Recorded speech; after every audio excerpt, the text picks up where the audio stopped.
Hello students, this is class 12th physics, that is unit 3b, and we are doing the chapter magnetic effect of electric current and magnetism. So here this is current sensitivity. So moving coil galvanometer, we already do the concept of magnetism. So here we have to do the two topic, that is current sensitivity and the voltage sensitivity. So what is the current sensitivity? So current sensitivity of a galvanometer is defined as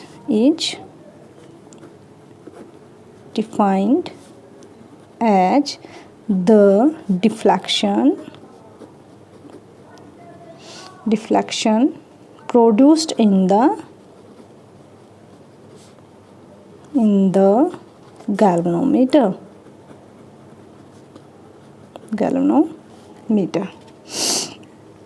कब होगा और ये deflection? When, this is the main line बेटा, when a unit current flow through it. Clear? What is the meaning of this line? देखो, current sensitivity means क्या होता है? Current sensitivity किसी भी गैल्वेनोमीटर की, अभी मैं आपको ये गैल्वेनोमीटर शो कर दूंगी, आपको पिक्चर में दिख भी रहा होगा. ठीक है, गैल्वेनोमीटर. क्लियर? सो बेटा गैल्वेनोमीटर के अंदर जो आपको नीडल दिखाई दे रही होगी, ये जब ऐसे डिफ्लेक्ट करेगी ना, तो ये क्या कह रहा है कि it is defined as the deflection produce. Deflection means theta, जो डिवाइस के अंदर डिफ्लेक्शन हो रहा है, प्रोड्यूस इन द. तो जब हम 1 यूनिट करंट इसमें से फ्लो करेंगे, ठीक है, स्टैंडर्ड हम 1 यूनिट से फाइंड आउट कर, जब इसमें से हम 1 यूनिट करंट फ्लो करेंगे तो कितना डिफ्लेक्शन होता है. ठीक है, उसी को हम बोलते हैं करंट सेंसिटिविटी. मीन्स कि गैल्वेनोमीटर करंट के लिए कितना सेंसिबल है. क्लियर? अगर हम deflection in galvanometer, if theta, ये क्या है? Deflection in galvanometer. Clear? And I क्या हो जाएगा बेटा? करंट. आई क्या हो जाएगा? करंट. सो हम करंट सेंसिटिविटी को यहाँ पे कैसे डिफाइन करेंगे? सो आई एस यहाँ पे क्या है बेटा? Current sensitivity. इसका सिंबल है आई एस. तो आई एस क्या हो जाएगा बेटा? Change in deflection per unit current. Change in deflection per unit current. तो ये हो जाएगी आपका करंट सेंसिटिविटी.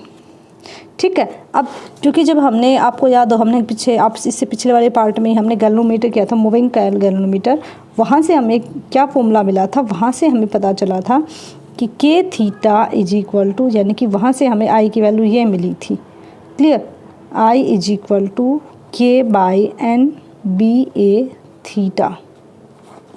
ठीक है. अब ये आपका थीटा है बेटा. के यहाँ पे क्या है? कॉन्स्टेंट. ठीक है, spring constant. N number of coils, B is the magnetic field, A is the area and theta is the angle, या you can say deflection. Clear? तो यहाँ से हम क्या करेंगे? यहाँ से आई की वैल्यू यहाँ पे पुट करेंगे. तो इस वैल्यू को हम जब यहाँ यूज करेंगे तो ये हो जाएगा थीटा अपॉन के थीटा, और ये ऊपर चला जाएगा एन बी ए. तो थीटा से थीटा कैंसिल आउट हो जाएगा. तो ये क्या आ जाएगा? एन बी ए अपॉन में के. तो ये आ गया आपका आई एस. क्लियर? अब देखो बेटा, अब करंट सेंसिटिविटी की यूनिट क्या हो जाएगी? Unit of I S. इसकी यूनिट हो जाएगी बेटा, अब ये थीटा यूनिट क्या होती है? रेडियन. क्लियर?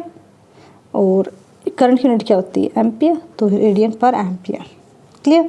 या फिर कोई इसको ये भी कह देते हैं डिवीजन पर एम्पियर, तो भी वही बात है. ठीक है बेटा. अब हम करेंगे next topic, that is voltage sensitivity.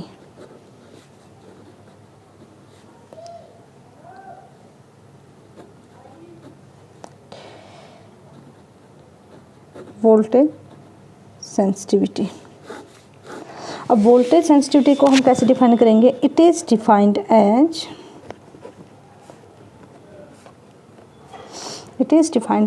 The deflection produced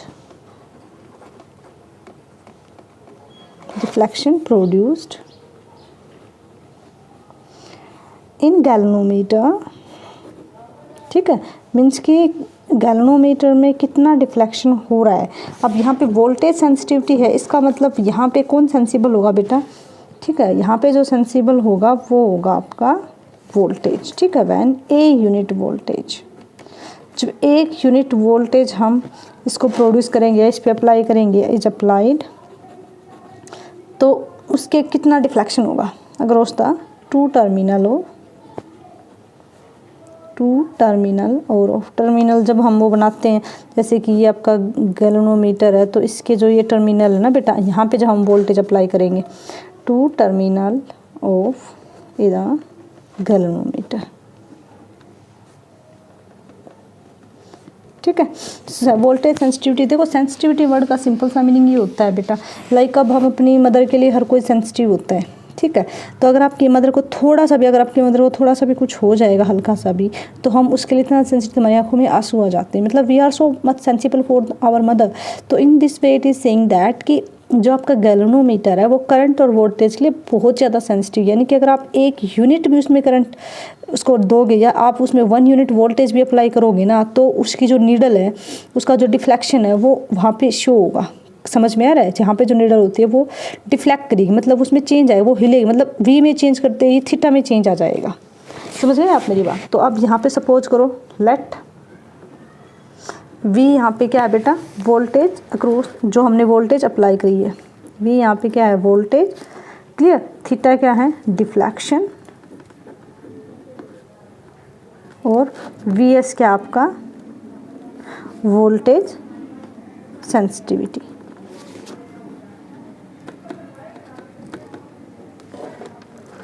ठीक है, तो अब यहाँ से अगर आप वी एस की वैल्यू निकालोगे तो क्या हो जाएगा, V S is equal to theta by V, ठीक है।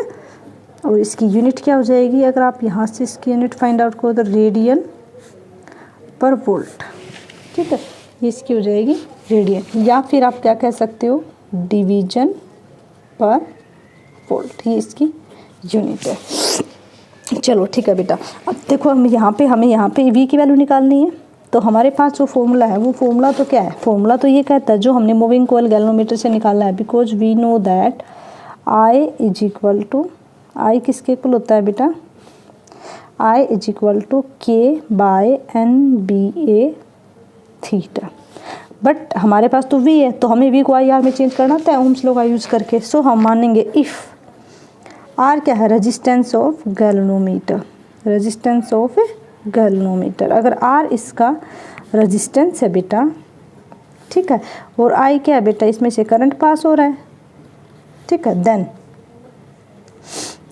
वी क्या हो जाएगा बेटा, आई आर, वी क्या हो जाएगा बेटा, I R. So this is, suppose को this is equation 1, this is equation 2 and this is equation 3। Now put value of equation 2 in equation 3। जब यहाँ पे हम आई की वैल्यू पुट करेंगे बेटा, तो ये हो जाएगा v is equal to K by N B A theta R, ठीक है। अब हम क्या करेंगे, जो ये इक्वेशन 4 आई, इस वैल्यू को इसमें पुट कर देंगे, ठीक है। तो यहाँ से आपका v is equal to I R हो गया, समझ रहे हो आप? तो अब हम put value of equation 4 in equation 1, ठीक है बेटा, ये हमारी इक्वेशन 1 है, इसमें हम इस वैल्यू को क्या कर देंगे, पुट कर देंगे। तो यहाँ से हमारा वी एस क्या हो जाएगा बेटा, V S is equal to theta upon V, V कितना है बेटा, के थीटा, तो के थीटा, ठीक है, और अपॉन में एन बी ए इंटू में आर, क्लियर। थीटा से थीटा कैंसिल आउट हो जाएगा, और जब आप इसको आप सोल्व करोगे तो ये क्या आ जाएगा बेटा, तो ये आपका आ जाएगा, आप देखो ये ऊपर चला जाएगा सारा, क्लियर, के आर नीचे रह जाएगा, तो ये हो जाएगा आपका एन बी, सॉरी तो हमने एन छोटा लेना था बेटा, छोटा ही चल रहा है ना, तो छोटा ही लेके चलिए, एन बी ए अपॉन में के आर, ठीक है। और अब आप यहाँ पे ध्यान से देखो बेटा, जो हमारा ये आया है एन बी ए अपॉन में के, ये क्या होता है, ये बताना जरा एक बार, ये बेटा आपका होता है आई एस, ठीक है, ये क्या होता है आपका I S, current sensitivity upon में आर। ठीक है। सो आप यहाँ से क्या कह सकते हो कि Vs is equal to NBA upon R and this is also IS upon R। So this is the voltage sensitivity. ठीक है। अब कोई भी कंडीशन, अब देखो बेटा ये क्वेश्चन आपसे बहुत पूछा जाता है, what are the condition for a sensitive galvanometer, galvanometer. ठीक है, कोई भी सेंसिटिव गैल्वेनोमीटर है तो उसके लिए क्या क्या कंडीशन होनी चाहिए कि वो उसके लिए सेंसिबल हो। तो आपको पता है कि कोई भी गैल्वेनोमीटर है, ठीक है, एक गैल्वेनोमीटर इज सेड टू, ये आप इसको नोटिस करो कि कोई भी गैल्वेनोमीटर है ना उसको आप सेंसिबल कब बोलोगे बेटा। So galvanometer is said to be, galvanometer is said to be sensitive. वो सेंसिटिव कब होगा बेटा, अभी हमने पढ़ा था कि 2 टाइप से सेंसिटिव होता है, या तो करंट के लिए या फिर वोल्टेज के। तो कब सेंसिटिव होगा, if it show large deflection. ठीक है, मतलब उसकी सुई में जितना ज़्यादा डिफ्लेक्शन होगा ना, इसका मतलब वो उतना ही ज़्यादा क्या है, सेंसिबल है। It show large deflection even when A small current is pass through it. ठीक है, कब, when A small current pass through it.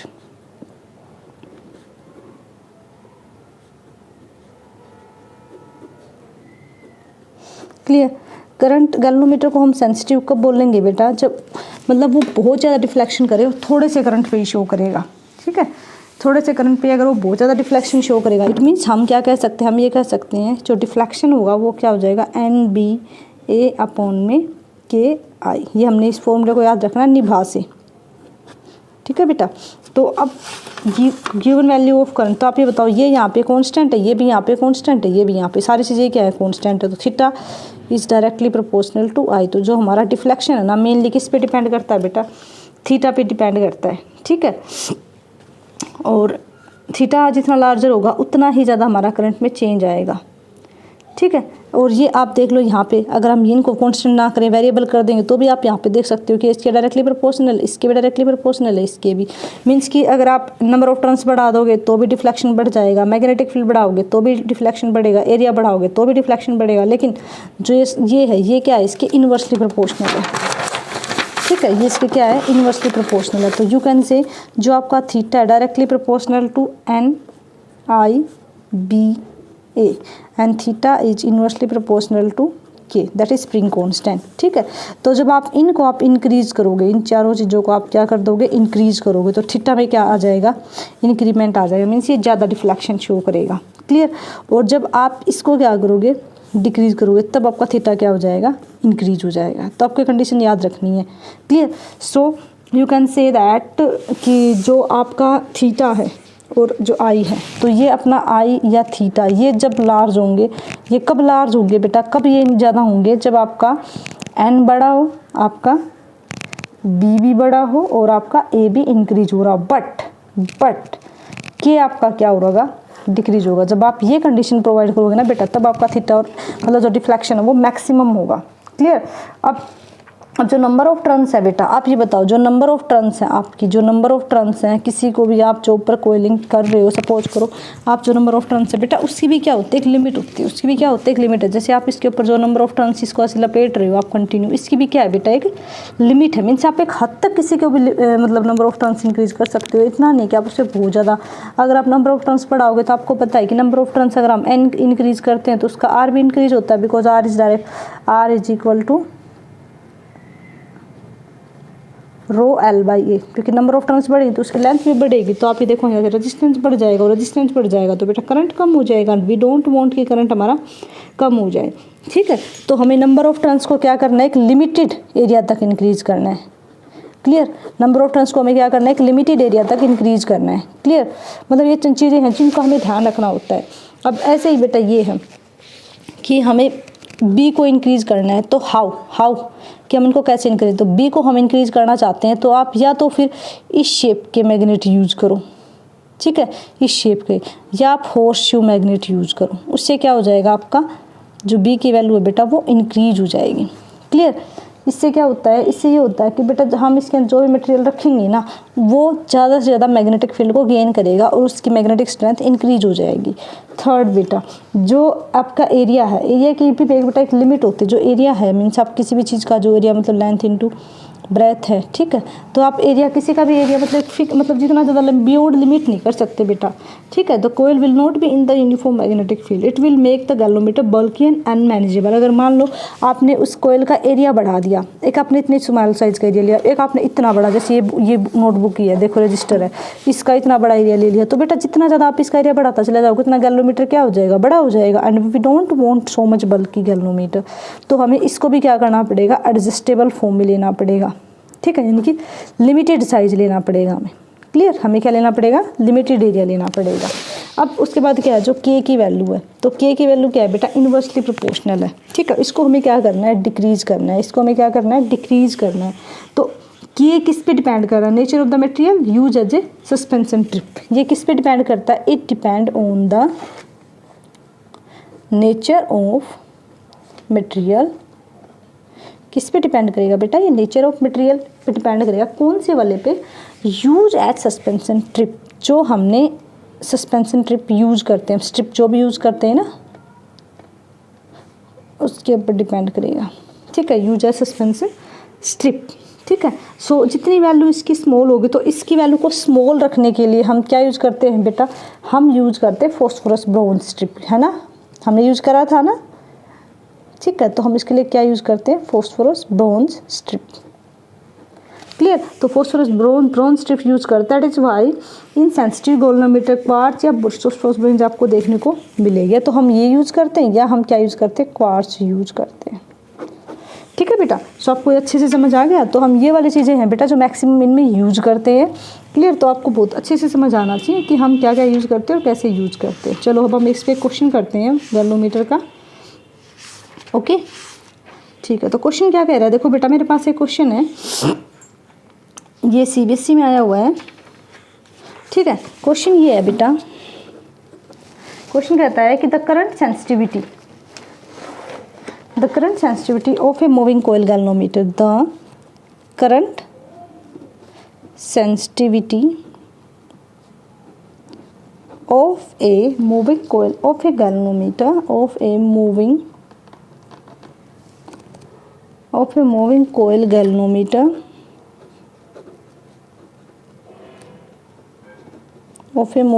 galvanometer increase by 20%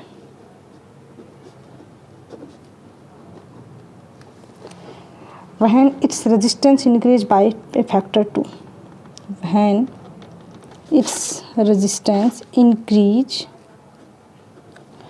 by a factor 2, ठीक है। काफ़ी इंपॉर्टेंट क्वेश्चन है बेटा, सीबीएसई में 2-4 बार रिपीट हो चुका है, 2-3 टाइम्स कम से कम रिपीट हो चुका है। तो हमें क्या निकालना है, calculate by what factor the voltage sensitivity change, हमें वो फैक्टर निकालना है, calculate by what factor voltage sensitivity change. Clear, voltage sensitivity change, ठीक है, हमें वो फैक्टर फाइंड आउट करना है। क्लियर स्टूडेंट्स, तो चलो हम इसको निकालते हैं बेटा। सो आंसर क्या कह रहा है, देखो बेटा हमें दे क्या रखा, सबसे पहले वो देखो IS हमें पता है।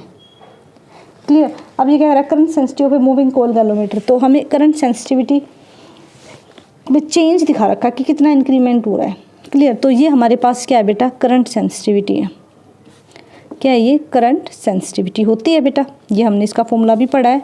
तो इसमें कह रहा है कितना इसमें चेंज आएगा, ठीक है, उसमें इंक्रीज़ करने के बाद। तो हमने माना कि इंक्रीज़ करने के बाद करंट सेंसिटिविटी कितनी होगी, 20% है ना, प्लस में उसमें 20% इंक्रीमेंट डाल दिया, तो इसका 20% करोगे तो कितना हो जाएगा, IS प्लस 20/100, इसका 20% इसमें ही करा है ना बेटा I, तो 20% मतलब 20/100, ठीक है। और जब इसको आप सोल्व करोगे, बल्कि आप इसको बाद में लास्ट में कट करते हैं, सीधा कर लेते हैं, ये हो जाएगा बेटा 120/100 ऑफ IS। ये करंट सेंसिटिविटी आ गई है बेटा अपने पास। अब देखो बेटा रेजिस्टेंस कितना है यहाँ पे, तो जो ओरिजिनल रेजिस्टेंस है, वो कितना है बेटा, R दे रखा है। और ये क्या कह रहा है कि रेजिस्टेंस इंक्रीज हो रहा है, तो मतलब जो नया रेजिस्टेंस है, जो न्यू इंक्रीज होने के बाद वो कितना है, बाई ए फैक्टर 2, यानी कि वो 2R चेंज हो रहा है रेजिस्टेंस, ठीक है। तो अब हमें निकालनी है वोल्टेज सेंसिटिविटी। तो स्टार्टिंग वाले निकालेंगे ना पहले, इनिशियल वोल्टेज सेंसिटिविटी। तो इनिशियल वोल्टेज सेंसिटिविटी क्या होती है, IS/R, ठीक है। और अब ये तो ओरिजिनल वाली है बेटा, और हम नेक्स्ट वाली क्या निकालेंगे बेटा, नेक्स्ट वाली इसमें निकाल लेंगे, इसमें जो चेंज हुआ है वो। तो नए वाली न्यू वोल्टेज सेंसिटिव कैसे निकालेंगे, न्यू वोल्टेज सेंसिटिविटी, यानी कि V'(S). तो ये क्या हो जाएगा, I'(S) अपॉन में R', ठीक है। तो यहाँ से देखो ये जो आपकी वैल्यूज हैं इक्वेशन 1 और 2 की इक्वेशन 3 में पुट कर देंगे। यूज वैल्यू ऑफ इक्वेशन 1 और 2 इन इक्वेशन 3, ठीक है बेटा। 1 और 2 को इस इक्वेशन 3 में पुट कर देंगे हम। तो पुट करो बेटा, क्या हो जाएगा, V'(S) is equal to I'(S). I'(S) की वैल्यू क्या है, 120/100 IS, ओके। इनटू में इसकी वैल्यू कितनी है बेटा, क्योंकि R नीचे है ना, तो ये हो जाएगा 1/2R। क्लियर। अब देखो कुछ कटता हो तो 0 से 0 कैंसिल आउट, 2 6 = 12, 2 5 = 10, 2 3 = 6। तो ये आ जाएगा बेटा अपने पास 3/5 IS अपॉन में R। और ये क्या होता है बेटा, ये देखो यहाँ पे हमने इसको क्या कह सकते हो आप, VS कह सकते हो। तो हो जाएगा 3/5 VS, ठीक है। सो हम क्या कर सकते हैं, percentage decrease in voltage sensitive. तो कितना चेंज आया बेटा वो हम निकाल लेंगे, कितना चेंज आया अभी निकाल देते हैं, ठीक है। तो बेटा देखो जब हम चेंज निकालते हैं तो हम चेंज को क्या करते हैं, ऊपर तो जो उसमें ऑब्जर्व वैल्यू है, नीचे जो उसकी ओरिजिनल वैल्यू है। तो बेटा ऑब्जर्व वैल्यू कितनी है, VS minus V'(S). Original value कितनी है, VS, और मल्टीप्लाई किससे कर देंगे, 100 से कर देंगे। तो बेटा ओरिजिनल कितनी थी, VS, अभी कितनी आई है, 3/5 VS, और नीचे ओरिजिनल और इनटू में 100। तो इसको आप सोल्व करोगे तो बेटा क्या हो जाएगा, इसको सोल्व करो तो 5 VS कॉमन ले लो, 5 - 3 अपॉन में 5 एलसीएम अपॉन में VS, ठीक है, इनटू में 100। तो ये क्या हो जाएगा बेटा, ये हो जाएगा 5 में से 3 गए 2, तो 2/5 VS अपॉन में। अब जब ये VS अपॉन में है बेटा तो ये ऐसे जाएगा तो ये यहीं आ जाएगा, ठीक है। तो VS से VS कैंसिल आउट, और ये इनटू में 100। तो बेटा ये कितना हो जाएगा, 2/5 × 100, तो 520 × 100 कितना आ गया, 40%। तो इतना चेंज हो जाएगा इसके अंदर, ठीक है बेटा। सो आई होप आपको ये सारा बहुत अच्छे से समझ में आ गया होगा बेटा। ये बहुत इंपॉर्टेंट टॉपिक है, इसको ध्यान से करना। और नेक्स्ट पार्ट में बेटा हम करेंगे voltmeter, galvanometer as an ammeter and galvanometer as a voltmeter. दोनों बहुत इंपॉर्टेंट टॉपिक है, नेक्स्ट टॉपिक में हम उनको करेंगे, ओके बेटा। So thank you so much. Current sensitivity, voltage sensitivity, उसके फैक्टर्स, उसकी कंडीशंस और इस पे बेस्ड न्यूमेरिकल्स, ठीक, आपको बहुत अच्छे से करना है बेटा, okay. Thank you so much. So construct your physics in your own way. Thanks a lot.